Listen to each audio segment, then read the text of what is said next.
Bueno, ya estamos aquí con la presencia de José Luis Machinea para analizar las principales noticias económicas de estos últimos días. ¿Qué tal, José Luis? ¿Cómo andás? Muy bien, un gusto estar acá. Gracias por estar una vez más aquí. Y hablábamos justamente en el primer bloque de que en estos primeros días de mayo ya se conocieron algunas de las estimaciones de inflación correspondientes al mes de abril y como esperábamos, ¿no? Tras los importantes aumentos tarifarios de comienzos de mes, la cifra está viniendo elevada, ¿no? Estamos hablando de entre el 6 y pico y el 7% de inflación para el mes, una inflación muy elevada. Y justamente discutíamos, ¿no? En el primer bloque, en mi opinión, bueno, uno puede esperar que a partir de este mes o del próximo, ya yéndose, ¿no? Los factores de aumentos tarifarios, que el gobierno ya de hecho ha dicho que no va a haber más a lo largo del año, y con un dólar más estabilizado uno puede imaginar, ¿no? Una inflación que va descendiendo. ¿Cuál es tu opinión al respecto?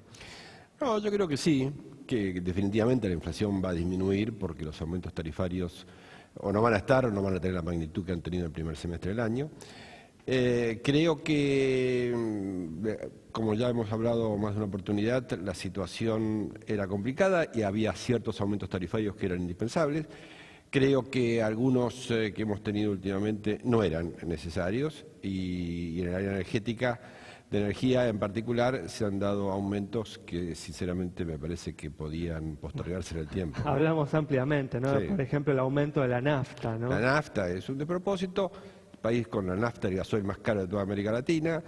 Estamos pagando el equivalente de un barril de $65. Es cierto que en la época de Cristina pagamos un barril el equivalente de 77, pero cuando el barril en el mundo está en 45. ¿Qué explicación le encontrás a esa Y porque hay un decisión? subsidio, lo dijo el ministro de Energía, y estamos subsidiando para que a las empresas y los asalariados no tengan problemas en el sur. Pero lo que tienen problemas es el resto del país, digamos, ¿no? Que le sube el gasoil para el sector agropecuario, para el transporte en general, los combustibles y el gas, ¿no? Lo que se hizo con el gas me parece un despropósito, porque aparte un tercio solamente fue a corregir el déficit fiscal y 2/3 simplemente un traspaso a las empresas.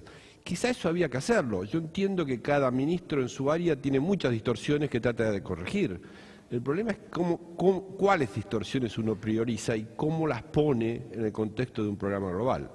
Y me parece que eso ha sido una falla del gobierno unida a otra, que es que el gobierno ha sido demasiado optimista de entrada con respecto a la inflación y ahora todo el mundo le pasa la factura, ¿no?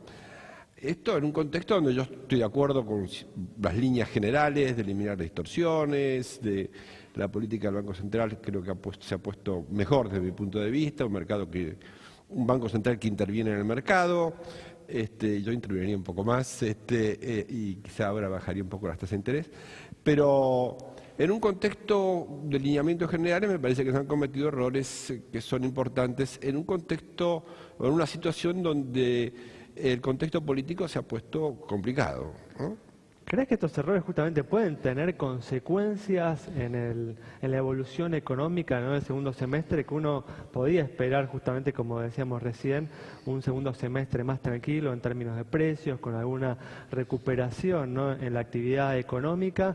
¿Crees que estos errores que se están cometiendo pueden terminar descarrilando esas perspectivas? No creo que tanto como eso, pero sí es cierto que se genera cierta inercia inflacionaria, ¿no? Nosotros decimos, se acaban los aumentos tarifarios, pero hay cierta inercia. De hecho, los salarios están aumentando alrededor del 35% en todos lados, ¿no? Por lo tanto, eso también va a tener algún impacto y se empieza a generar una inercia inflacionaria donde hay una sensación en la gente en particular, en los formadores de precios, que la inflación camina a un determinado ritmo. Bajar esas expectativas no va a ser fácil, ¿no? Así que parte, como digo, era necesario, parte creo que lo podíamos haber ahorrado o disminuido al menos el impacto de algunos aumentos. Cuando analizás, ¿no? La estrategia que estás llevando adelante, uno imagina que la estrategia se va a desplegar a pleno ahora que se terminó, ¿no? En principio, por lo que pareciera, con la corrección, ¿no? La llamada corrección de los precios relativos, ¿no? La salida del cepo cambiario, la devaluación, las modificaciones tarifarias, ¿no? En principio destinadas principalmente, ¿no? A reducir el déficit fiscal, ¿no? Una vez que termina esa etapa, que se empieza a desplegar esta estrategia inflacionaria, ¿lo ves al gobierno bien direccionado?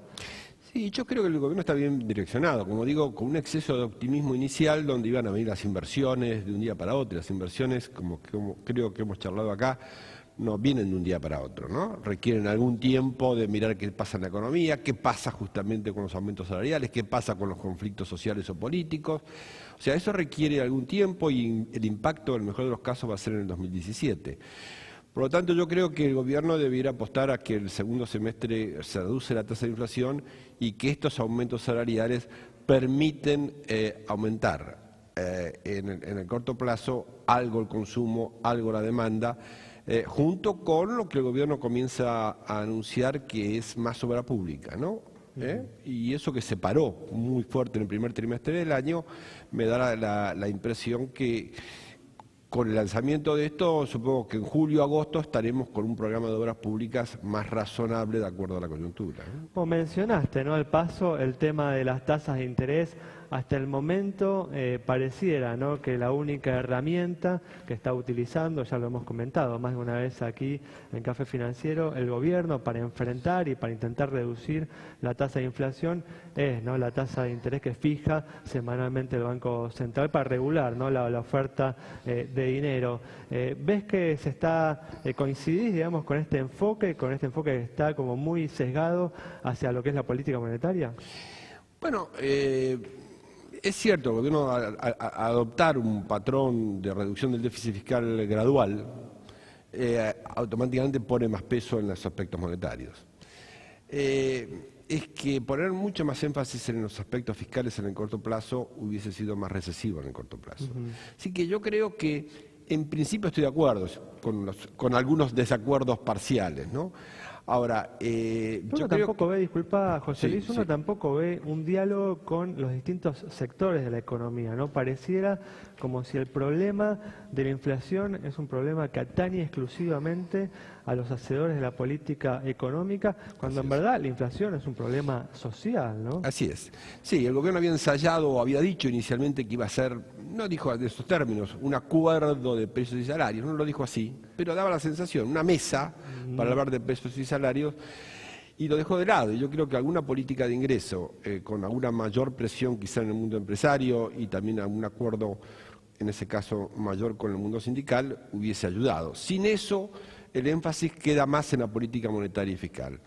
Y eso es así, pero si aceptamos eso, también debemos aceptar que la reducción de la inflación va a ser gradual. Por lo tanto, cuando yo veo por ahí que se hacen estimaciones o proyecciones de que la tasa de inflación el año que viene va a ser 15%, digo, no, si este año es 35, yo no conozco ningún caso que pase de 35 a 15. Vamos a tener una reducción de la tasa de inflación más gradual. O sea, y que puede ser que sea el camino, pero en todo caso yo sería más realista. ¿dudás, José Luis, entonces que el gobierno cumpla con el objetivo que se ha fijado de llegar al 2019 con una inflación de un dígito? Puede ser que un dígito, pero digo, para llegar a un dígito en el 2019 no tenés que tener el año que viene 15. Con tener 20 o 20 y algo, habrás hecho habrás mejorado mucho. ¿En qué sentido? Habrás corregido precios relativos, habrás puesto a la inflación ahora al 20 con menos distorsión de precios relativos y por lo tanto podés seguir con un sendero y moverte a un dígito en el 2019. Pero no seamos demasiado optimistas con la inflación porque simplemente después hay desencanto y la gente dice, pero ¿cómo? ¿Al final me dijeron qué?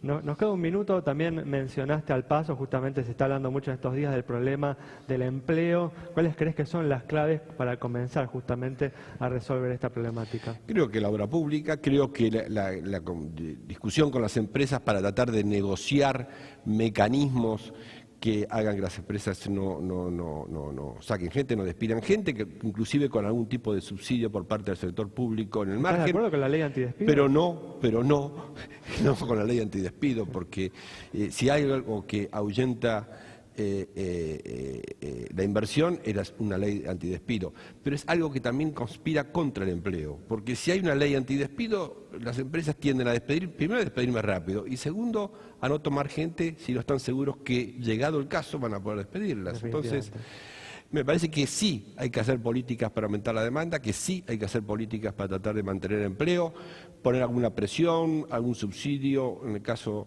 en el mercado laboral, pero no una ley que prohíba los despidos. José Luis, muchas gracias.